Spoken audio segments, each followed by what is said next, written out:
Hey you, it's me, MK, welcoming you to my little corner in the Shadow Realm, and every dog should have a boy. Just ask Hector Peabody. Hector?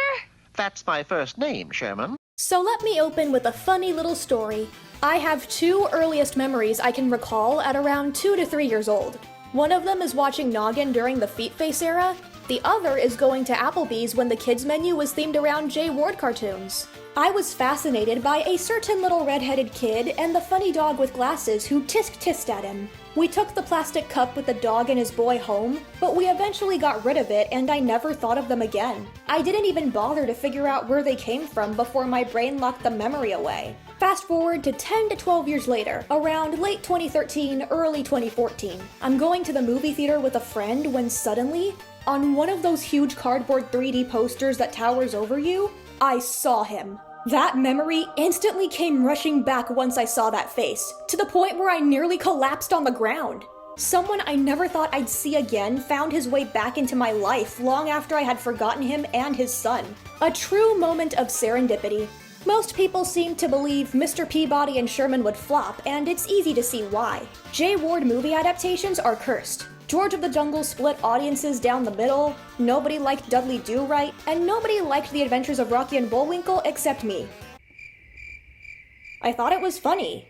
Regardless, you know what they say, 3 strikes and you're out. The Jay Ward movie adaptation struck out 3 times, so I don't blame the initial skepticism when it was time for Peabody's Improbable History to get the movie treatment. Not to mention it was being made by DreamWorks, so it easily could have been another Shark Tale or Turbo instead of a Road to El Dorado. But miraculously, Mr. Peabody and Sherman broke the Jay Ward movie curse. Call an ambulance! Call an ambulance! But not for me! It's not only the second best film to come out of 2014, but it also quickly became one of my all-time favorite movies. Almost everything in this movie brought its A-game. The leads, top-notch and adjusted in a way that adds to them instead of taking away what made them special. The plot? On point. The animation? Gorgeous. The comedy? An absolute riot. Even the villain is well done. She's what happens when you take a few Disney villains and fuse them together, but get rid of their charisma. It's clear that the crew behind Mr. Peabody and Sherman put their hearts and soul into it. Is there anything this movie can't do? Well, aside from making back the marketing budget despite surpassing the production cost... That was his mistake! Yes, actually. In terms of the masterpiece itself, there's one character that doesn't quite click. Hi, it's me, Penny Parker of Snapcube.com. Penny Peterson is a high school bully trapped in the body of a little girl. She's a character exclusive to this film and an obstacle that wreaks havoc for the time-traveling father-son duo at every turn while the main villain lurks in the shadows waiting for the perfect opportunity to strike. As she spends more time with Peabody and Sherman, their influence is meant to help her become a good person. But even when she's necessary enough to the plot and has that journey towards no longer being a brat, something about her falls as flat as her hair. Penny single-handedly split the fandom in half to the point where she's either a punching bag or shipping fuel with no middle ground. That is, no known middle ground, for you see, I am the middle ground. I neither hate her nor do I ship her with Sherman because that's disturbing. Actually, she's the one part of the movie that grew weaker every time I rewatched it. I used to like her, now I'm disappointed. Compared to other detractors, I'm more forgiving since she's a little kid, and Mr. Peabody and Sherman makes it very clear that we're not supposed to cheer on her awful behavior, only her awful relationship with Sherman. Penny's less of a deal breaker and more of a minor inconvenience to an otherwise perfect movie because everything else is that strong. But it bothered me that I could never figure out exactly why she missed the mark until years later. Compared to my previous character-centric video exploring why a character behaves the way they do, this is less of a traditional analysis and more so a look at the character's functionality. Let's take the Wayback Machine to 2014 and figure out what really is the problem with Penny Peterson. Monday morning, your history. I'll tell everyone about tonight. Penny makes her first appearance when Mr. Peabody drops Sherman off for his first day of school. But she and Sherman don't interact until history class, where Penny answers that George Washington chopped down the cherry tree and Sherman tells her it's actually just a myth. He tells her politely, but she's still angry at being stood up and snaps her pencil while Sherman smiles like the dorky goofball he is. This establishes her motive as a villain, wanting revenge on Sherman over something petty because that's just how little kids are. By the way, what 7-year-old cakes on that much mascara? Like, seriously. Penny takes her shot at lunchtime, and this is the last we see of her posse. She tries to tease Sherman about his lunch, but he misses the point, causing her to be blunt and call him a dog in front of his other 2 nerd friends. Your dad's a dog, so you're a dog too. Carl tries to stand up for him, but Penny's supposedly so cutthroat about being top of her class that she doesn't need to do much to make him back off. She slaps Sherman's tuna sandwich across the room and orders him to get it like a good boy, then sneaks up behind him to grab the emergency whistle Peabody gave him and refuses to give it back until he acts like a dog. When that doesn't work, she straight up chokes him. Instead of begging for his life as ordered, Sherman bites her to break free. Even though she's a child, it's easy to hate Penny, especially if you've been bullied like Sherman when you were younger.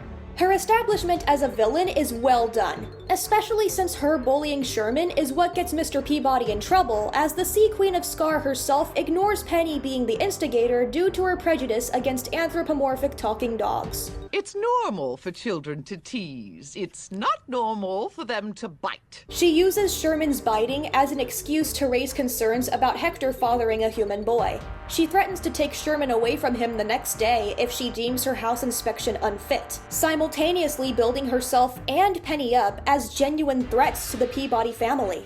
Grunion also invokes a direct parallel to Penny when Principal Purdy tries to tell Peabody that Penny was nowhere near innocent, but gets yelled at by Grunion and cowers before he can defend Sherman. Note that Sherman only tells Mr. Peabody that he was provoked by Penny calling him a dog. With Peabody being the smartest being in the world, he understands the deeper context despite Sherman's refusal to completely snitch, but it's probably not enough for him to realize Sherman would be in the hospital right now if he didn't bite Penny. Otherwise, he'd have a more feral reaction to all this. Speaking of, I'm gonna go on a brief, slightly unrelated tangent to gush about something because I don't know when I'll be able to talk about this movie again. See what I mean when I say the alterations add to the characters? Hector being allowed to emote more often is an excellent change from his original 60s incarnation. He's still suave and mostly self-assured, so the subtle warmth added to this version of him doesn't feel out of character or directly contradictory to what people knew and loved about him in Peabody's improbable history. 2014 Mr. Peabody is by all means perfectly balanced as all things should be, but even after 7 years of raising Sherman, he struggles to be vulnerable at times. He's still learning to manage emotions, and on top of that, he has to carry a lot with no help. It's hard, and he makes mistakes along the way, as can be seen when he doesn't tell Sherman he invited Penny and her parents for dinner. Banned, no appeal. He also doesn't tell him about Miss Grunion, but he had every right to keep that a secret. The next night, to coincide with the inspection, the Petersons arrive. Penny knows she's been invited to dinner solely to smooth over her little stunt and has no say in the matter. Despite her privilege, she clearly doesn't want to be at the Peabody penthouse and she's not allowed to beat up Sherman again, so it's her punishment for the previous day's events. She sits in the corner of Sherman's room and isolates herself to avoid talking to him, but he still tries to be nice. You know, Penny, Sigmund Freud says if you don't like a person, it's because they remind you of something you don't like about yourself. Gee, I really hope this line gets payoff later on. Penny calls out Sherman correcting her in class and works her magic, getting Sherman to confess that he and Hector are time travelers. He shows her the way back against his father's wishes, but it takes a little more manipulating from Penny before he takes her on a joyride. Do you do everything Mr. Peabody says? Yeah? You know what that makes you, Sherman. An obedient son? Nope. A dog. Unfortunately for Sherman, traveling through time for a little while is not enough for her. Because of Penny, things go from bad to worse when she forces Sherman to leave her behind in ancient Egypt. Walk like an Egyptian. The father-son duo distract her parents as they attempt to retrieve her, but Penny treats Mr. Peabody no differently than she treats Sherman and reveals she's engaged to King Tut.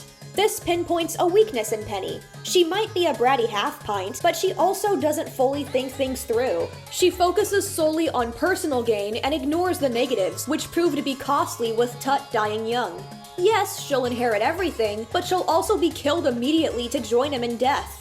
Because she picked on people bigger than her, Penny gets her first taste of karma. She can't weasel her way out of the wedding like she weaseled her way out of trouble before, so it hits her hard when she fails for what just might be the first time. Penny is dragged off to the wedding while Hector and Sherman are thrown in the dungeon. Mr. Peabody brings to light that Sherman apparently has a crush on Penny, the same girl who choked him in a headlock the day before. Oh brother, can we normalize teaching our kids that having crushes on their bullies is unhealthy? Hector gets a pass only because I don't expect him to figure out that a 7-year-old tried to kill his son from the limited information he was given. Although he probably cracked the code after they crashed Leonardo's flying machine in the Renaissance, but we'll get to that later. They escape and impersonate Anubis to interrupt the wedding, resulting in a short but fun chase as the trio returns to their trusty time machine. Notice how when she's in the Wayback again, Penny's a little softer around the boys. Woohoo! We made it! Where do we go next, Mr. Peabody? Home. We've got to get back to the dinner party before Penny's parents realize she's missing. We don't have to mention the whole, King Tut wedding thing, right? This makes sense when you look at things from her point of view. They saved her life, even when she put both of them in trouble, so maybe it's best to leave them alone for a while. Not to mention her most recent attempt at finagling almost got herself killed. The progression is natural. I'm a problem, I'm a problem. I'm a problem, I'm a problem. After a pun that's not nearly as funny as Hector's proud smile. As far as I'm concerned, they get married too young in ancient Egypt. Or perhaps I'm just some old geezer. The Wayback is drained of fuel due to Sherman and Penny's time-traveling shenanigans, so they have to make a quick rest stop in Renaissance Italy. Since Penny's journey to goodness only just started, she's poking her head into things more innocently rather than out of a desire to stir up trouble, opening the doors to Leonardo da Vinci's studio as he's trying to get Mona Lisa to smile. Mona Lisa? No. Da Vinci? Penny barely does much in this scene, but it's because Mr. Peabody does the heavy lifting, meaning she and Sherman momentarily disappear in the background. After Sherman helps Mr. Peabody make Mona laugh, Leonardo gladly helps Peabody refuel the Wayback Machine. Sherman tries to help, but unknowingly puts his father through some slapstick shenanigans before he's coerced away by Penny's desire to play. Once again, the progression is believable on Penny's end. Either she's starting to see value in Sherman, or she's just playing nice to return the favor. Penny's showing a lot of promise so far, fitting really well with the rest of the strong entry in the DreamWorks canon. Plus, it's a natural choice to give Sherman a friend in this incarnation, since as much as Mr. Peabody and Sherman's dynamic is fun and perfect in every way, kids need to socialize with other kids their age. That's presumably the whole reason Peabody enrolled Sherman in public school, even though the worst case scenario came out of it. Hector reluctantly lets them go with some convincing from Leonardo. Sherman and Penny explore Leonardo's workshop, highlighting the differences between them. Penny does whatever she wants whenever she wants, but Sherman's easily impressionable by whoever's in his environment, whether it be the safe and protective Peabody or the wild and risky Penny. While Penny's sure of who she is, Sherman is still trying to become his own person between doing whatever pleases the people he cares about. This makes the trio inherently connected, all needing each other to complete their arcs in vulnerability, identity, and morality. Speaking of moral problems, Penny tricks Sherman into telling her how to train her dragon, operate the flying machine, and she takes off while holding Sherman hostage, insisting he should have fun. Then she does something super dangerous. She lets go of the steering stick and forces Sherman to step out of his comfort zone so they don't die. Thankfully, Sherman figures out how to fly rather easily. This scene is supposed to make Penny's methods conflicting. On one hand, Sherman needs someone like Penny to break out of his shell, but on the other hand, she's extremely dangerous to be around because she constantly and recklessly takes risks mostly at the expense of others. Once again, she ignores the negatives and focuses solely on the positives. She has a little bit of doubt inside her as they almost crash, but she forces herself to push Sherman into flying the machine. Regardless of the destructive tendencies that little terror has, Penny's friendship with Sherman could be wholesome and sweet once her arc reaches a satisfying conclusion, and this is proof. See? Just a couple of platonic friends. No romantic chemistry whatsoever. Anyway, Peabody catches him flying and his worrying suddenly stops Sherman from knowing how to fly, so he crashes and breaks the machine. Penny asks Sherman if he's okay, showing how far she's come in a day despite still having a long way to go. After all, even though Sherman's a good influence on her, the reverse doesn't apply. And Hector knows this. He's furious, as he should be. Hey, Eric, look at me. Bitch. Honestly, the whole Renaissance portion of the movie reveals a lot about the otherwise half-baked connection between Mr. Peabody and Penny, but I'll save that analysis for when it finally gets a sliver of spotlight. You don't give a shit, and I've been sitting around getting sick of your attitude! The trio leaves Renaissance Italy, and Penny encourages Sherman to talk about what happened. While Mr. Peabody's mad at both kids, he finds himself having more beef with Penny due to piecing together how bad of an influence she really is. He even shoots a stink eye at Sherman so he and Penny can argue mostly one-on-one. Penny's fully in Sherman's corner now, but she still looks down on Hector probably because 1, he's an adult, and 2, she refuses to take any accountability, so she projects that onto him. That said, Peabody makes more valid points than Penny, so I feel we're inclined to side with him more even though he has shortcomings of his own. Sure, he inadvertently crushed Sherman's confidence when he piloted the machine, and yeah, he should be at least a little proud of Sherman's flying skills, but he also has every right to call out Penny's unapologetic endangerment. However, he discovers that Penny is fully aware of the damage she's putting him and Sherman through when she pulls out the big guns and deals the fatal blow. If you're such a great parent, why is Miss Grunion trying to take Sherman away from you?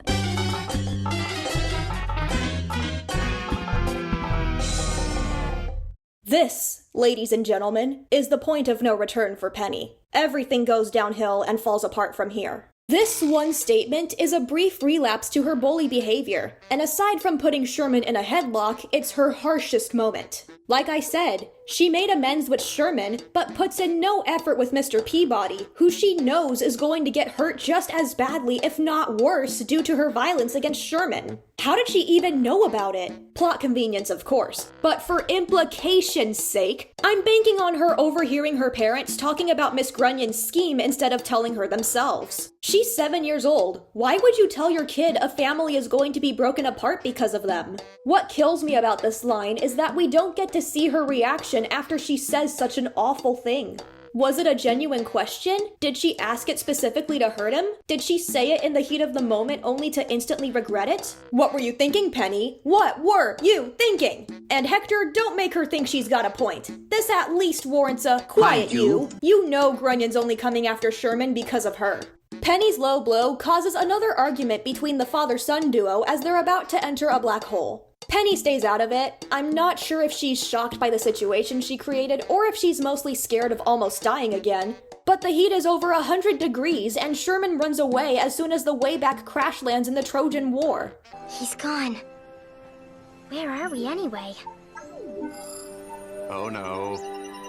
We're on the brink of one of history's most ferocious conflicts. Wait, that's it? You're gonna make her say something so cruel only to leave it unresolved like it doesn't matter? This leaves a rotten aftertaste that can't be shaken off. Penny falls into the background as Peabody and Sherman argue again. Sherman naively jumps into war, and while Peabody is busy protecting him, the Trojan horse is pushed away and Penny almost dies for like the 4th time due to it nearly falling off a cliff. She's screaming for Mr. Peabody this whole time. Mr. Peabody! Help me! Mr. Peabody, hurry! But when they finally reach her... You did it, Sherman! What? But you, and he, whatever. I'm just gonna do a quick run-through of general plot stuff until Penny is of notable interest again, because in case you haven't noticed, she's been fading into the background a lot ever since they crashed in Troy. She catches her toga on a nail and struggles to get it off because plot, I guess. Sherman runs after her, which sends the horse falling off the cliff, and Hector saves the kids while supposedly falling to his death like Mufasa. Maybe the real scar was the Penny we made along the way. Penny doesn't know how to comfort people, so she just says this instead. There's nothing you can do, Sherman. I just want to go home. But it does give Sherman the idea to go home and warn Mr. Peabody a few minutes before he's supposed to show up and explain when Penny is. But the past Sherman still shows up and hides from Paul and Patty. Penny helps Peabody and Sherman cover up any suspicions they have, but the evil Lady in Pink comes in, and Hector's failure to hypnotize her the same way the Peterson parents were exposes past Sherman. Psych! Peabody's not dead, how could he be? But Grunion stops them from fixing the timeline so she can get her dirty hands on both Shermans. Penny pleads for her to stop and takes accountability before apologizing to Sherman, and it just doesn't work for me. No, don't! Miss Grunion, please! This is all my fault. I started it. I'm so sorry, Sherman. No offense, but it feels phony. I prefer the Penny Parker cut. I'm sorry for being a stupid, smelly little bitch, okay? I mean it. I really do, from the bottom of my heart. Anyway, Grunion says screw that and merges the two Shermans together. The Hectors fuse as well because they're not strong enough to pull the Shermans away. Their merging causes the space-time continuum to rip, and Grunion takes the Sherman that's left. She hurts him, causing Peabody to go feral. What the dog doing? He bites Grunion, which is enough to revoke his breathing privileges. Monster! Monster! He flees, Penny goes with him and Sherman because she's responsible for everything, and they escape to the Wayback before the other adults can catch up to them. But they can't travel to the past because Grunion screwed up the timeline, and now she, the Petersons, and the police are chasing after them.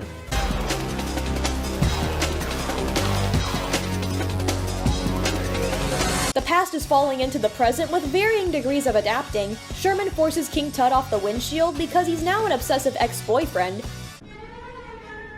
What? And the historical figures wreak havoc while the time-traveling trio tries to escape. After enough chasing, they crash in the middle of New York with nowhere else to run. Peabody tries to explain that everyone will die without his help, but Grunion insists he be arrested and executed anyway because she's willing to win at any cost. You thought Penny choking Sherman in a headlock was hard to watch? It's even more painful to see Hector be mercilessly strangled, and Grunion is dementedly delightful as she tells the kids he's going to be killed. Don't you know what happens to dogs that bite? Okay, Cruella. Penny's obviously horrified because she's 7 years old and can excuse breaking up families, but draws the line at murdering innocents. Meanwhile, Sherman manages to take charge completely on his own accord. Okay, I will do my own thing. He rallies everybody to side with Peabody again through a beautiful speech, and they're convinced he's a life worth preserving. Penny's the last person in the crowd to make her pledge, but even though Hector's life is on the line, she continues to ignore her other traumatized victim and focuses solely on Sherman. Bitch, what am I? A roach? Shouldn't she do more to mend what she did to him since she already righted the wrongs against Sherman more than enough? It's very inconsiderate, and while yes, it makes sense that she'd be biased towards Sherman since they're both kids, that doesn't excuse how not a single nice thing she does is aimed towards Peabody. Penny also gives this look while hugging Sherman. I don't like where this is going. The president's pardoned Peabody because he's clearly not guilty. Peabody and Sherman hug, and they fix time together, Grunion getting abducted by a love-struck Agamemnon in the process. Penny is distraught when it appears they don't make it and hugs her mom, but they pop back into the present right after, and she and Sherman smile at each other as he flies by. No. I know I've been mocking this plot point a lot, but it's fun to not let Penny live it down, and I'm glad they're just friends in spite of it. The next day, Sherman's back at school, and Penny briefly greets him and his dad. Hey, Mr. Peabody. Hey, Sherman. While I hate the way she said that, at least she doesn't leave Hector out this time. Everything's back to normal, except Penny's now a certified good guy, figures of the past have a remnant of present-day New York with them, and Grunion's happily married to Agamemnon, blissfully unaware that Clytemnestra is gonna kill her very soon. Compared to Grunion, who gets exactly what she deserves, Penny's off the hook a little too easy. Our final result is a literal half-baked mess, with her arc being the one thing that wasn't satisfyingly wrapped up in a neat little bow. So, what went wrong? By all accounts, Penny should have worked. They had the foundation laid out for a good bully-to-friend arc, and it hit a lot of beats until the most important one just didn't happen. As a result, she's functionally good at being bad, but bad at being good. It's time to examine the missing piece and how Penny Peterson could have been fixed. Let's rewind to Renaissance Italy, shall we? This fully highlights the differences between Mr. Peabody and Penny, one being calculated and cautious while the other is a walking safety hazard in the name of fun. They're the opposite sides of a spectrum that, when balanced, do well for Sherman in the long run, but one holds him back while the other pushes him too far. Hector is able to improve his methods upon completing his arc, since trusting Sherman is an act of vulnerability. But how is Penny supposed to regret her actions if she doesn't learn the importance of limits within her shift in morality? As far as I'm concerned, since we don't see her reaction after the fact, she's just a brat until she's suddenly not. This is one half of an incomplete exchange. What we really needed was a private conversation between Mr. Peabody and Penny after crash landing, one where he calls out her behavior and opens her eyes to the consequences of her actions. Maybe she opens up about why she's so cutthroat in staying the top student at school despite her young age. Sherman's Sigmund Freud reference could tie into this, with her reason being to get her constantly preoccupied father's attention. After all, Sherman has from Hector what Penny wants from Paul. At the beginning of the movie, Penny would hurt anybody in her way and didn't seem to care that her rotten behavior put a family at risk of separation. But now, after everything she's been through and at a point where she's forced to acknowledge the damage she causes, she realizes being bad doesn't feel so good after all. This moment of truth turns Penny off from bullying altogether, and she admits Mr. Peabody is right, but she also encourages him to chill out a little since he can't be by Sherman's side 24/7. So Peabody agrees to give Sherman independence to figure some things out on his own, while Penny agrees to find less dangerous ways to spend time with Sherman, making her decision to become a good person feel as authentic as the journey that came before it.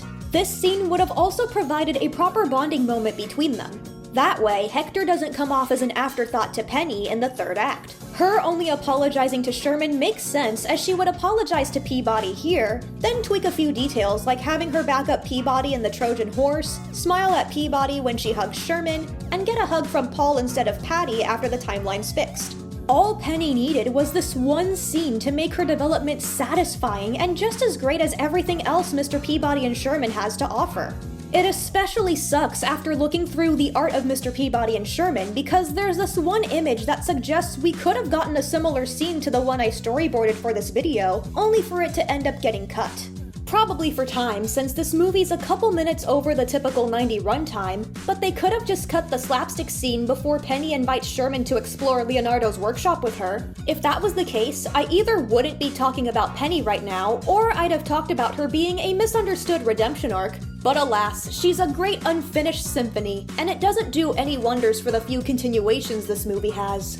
In the mobile app, she's officially turned the time-traveling duo into a trio, but she hasn't done anything to earn her spot as a permanent member. In the Netflix show, which accepting it as canon to the 2014 movie or its own soft reboot of a reboot is highly debatable, she's only mentioned in conversation once and doesn't appear at all, meaning we don't get to see how Penny's redemption arc affected her. As it stands, Mr. Peabody and Sherman is still one of my favorite movies. It's great, but it could have been perfect if it wasn't for the unpolished Penny Peterson. Well, that's all for now. What did you guys think of Penny? Do you think that she makes the movie unwatchable, or do you actually like her the way she is? Like, comment, subscribe, and next time you visit the Shadow Realm, I'll be right here. This is MK, signing off.